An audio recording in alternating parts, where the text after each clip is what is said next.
Now, of course, we only take Bitcoin and other cryptocurrency because, it's the future. We've all decided centralized banking is rigged, so we trust more in fly-by-night Ponzi schemes.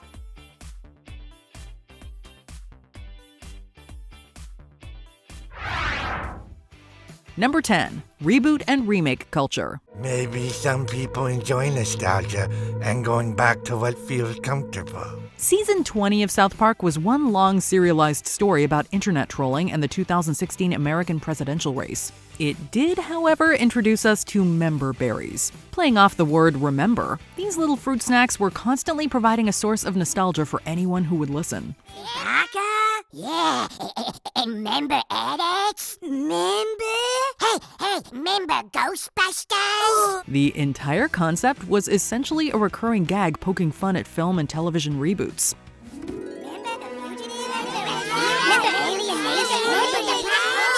The show even treats us to J.J. Abrams, who rebooted Star Wars and Star Trek, rebooting the national anthem. For our national anthem, we now ask you all in solidarity to please rise, or sit, or take a knee in order to honor America. Number 9. Facebook. Do you remember a time when social media wasn't a thing? Prior to the world of Instagram and TikTok, the biggest thing in social media was something called Facebook. Sharing photos and status updates with your friends and family seemed like the coolest thing to ever hit the web. Stan, why won't you be friends with Grandma?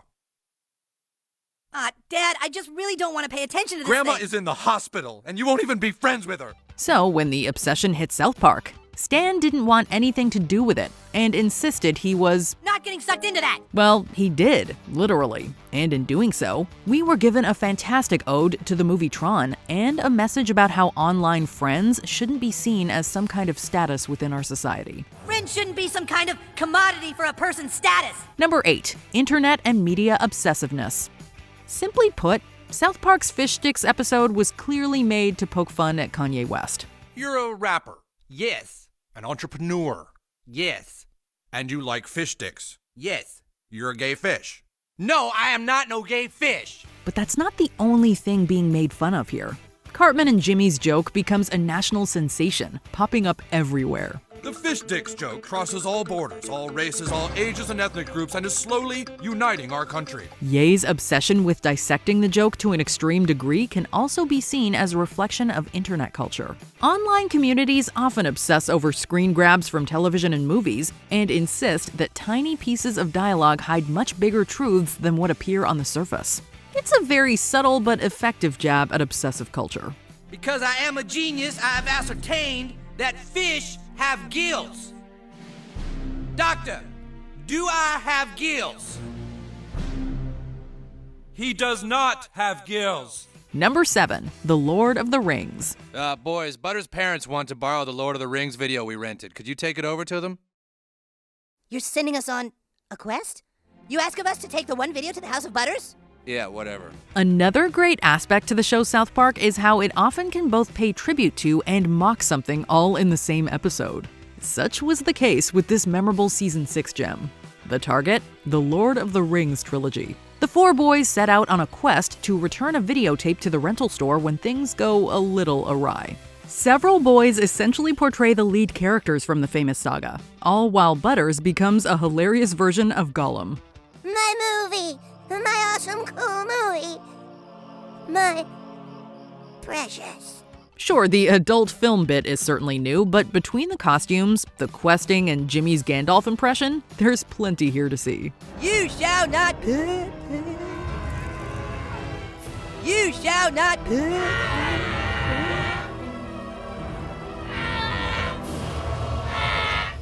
You shall not put. You shall not put. Number 6. Black Friday. In Season 17, South Park released a trilogy of episodes all focused around the biggest shopping day of the year, Black Friday. The storyline involved all the kids in town having been split into two factions over whether to buy the new Xbox or PlayStation. Everyone who wants to get PS4s join with us. No, we can't divide like this.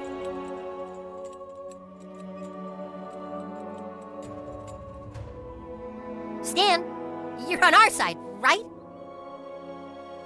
I like the PS4's controller better. The entire thing played out while relentlessly mocking all things Game of Thrones and Black Friday. You're doing this to try and get to the front of the line on Black Friday, aren't you?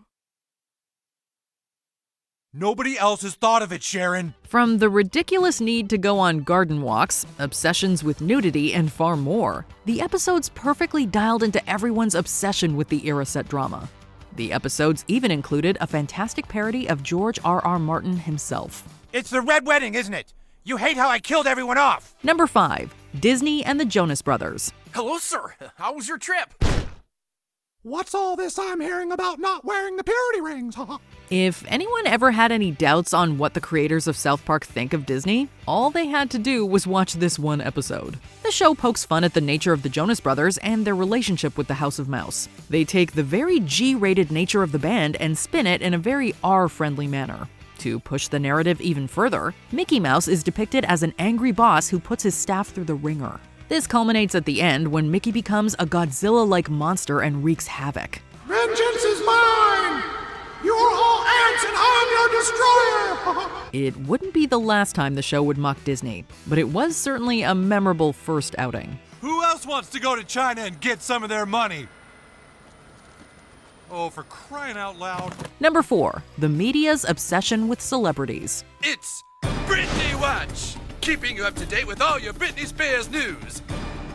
Oh boy, what's she done now? Long before people were obsessed with what the Kardashians were up to, the paparazzi were picking apart anything and everything related to Britney Spears. At one time, it seemed that everything from who she was dating to what she had for lunch was being scrutinized by everyone. South Park highlighted the ridiculousness of the media by parodying their addiction to Spears, showing how they care far more about her exterior image than her mental health. It's the boys who truly sympathize and go to extreme lengths to help her. Excuse me, is this really what you think she should be doing right now? Number 3. Video game addiction. While Butter's virtual reality experience in Grounded Vindaloop was a hilarious spoof, one of the best episodes in the show's history, Make Love Not Warcraft, is a stunning example of how to mock video games while simultaneously embracing them. With the help of the folks over at Blizzard, South Park seamlessly integrated real game footage of World of Warcraft into the episode. In the outside world, I am a simple geologist. But in here, I am Falcorn, defender of the Alliance. That alone would have been amazing. But when you have game makers openly mocking those who play their biggest hit all within the episode, you can't help but be impressed. Whoever this person is, he has played World of Warcraft nearly every hour of every day for the past year and a half. Gentlemen, we are dealing with someone here who has absolutely no life. How do you kill that which has no life? Additionally, we get to see the end result of the boys having played World of Warcraft nonstop for months. It's a perfect combination of satire and great storytelling. I can't believe it's all over. What do we do now? What do you mean? Now we can finally play the game.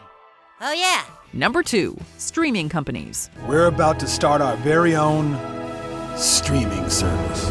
There was a time when Netflix was the only player in town when it came to online streaming services. Thanks to their large catalog, they faced virtually no competition. But that was then, and this is now.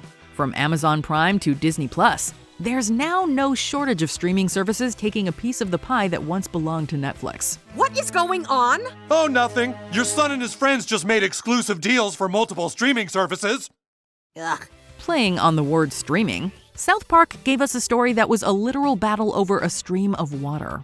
It mocks the current online video market by the name alone, but the streaming wars specials were filled with countless jabs and nods to the real thing. Do you know what an exclusive deal is? Yes, I know what an exclusive deal is.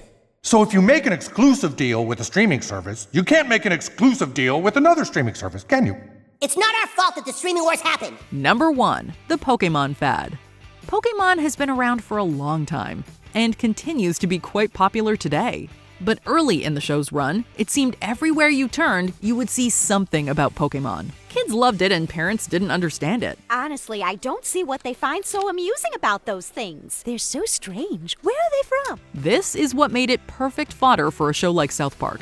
The episode Shin Pokémon ruthlessly mocked how confusing aspects of the Pokemon world were to people who weren't a part of it. This doesn't make sense. Are those stupid things supposed to be animals or robots or what? I don't know, but I suddenly kind of want to own them all. Throw in Lightspeed spoken dialogue, and altogether, it made for the single best parody South Park may have ever done. Now we're gonna try this again until we get it right. What is 6 times 3? 18ですか? 18だね! No, goddammit, it's 18! 18 is 18, Garrison-san. For the last time, my name is not Garrison-san, all right? And this is not Hat-san. And you all better start talking in a manner that I can understand. Have you ever laughed out loud at one of South Park's parodies? Tell us about it in the comments below. It's like a witch pursuit thingy. A witch, It's a witch chase and shoot 'em up. Yeah, that's what it is.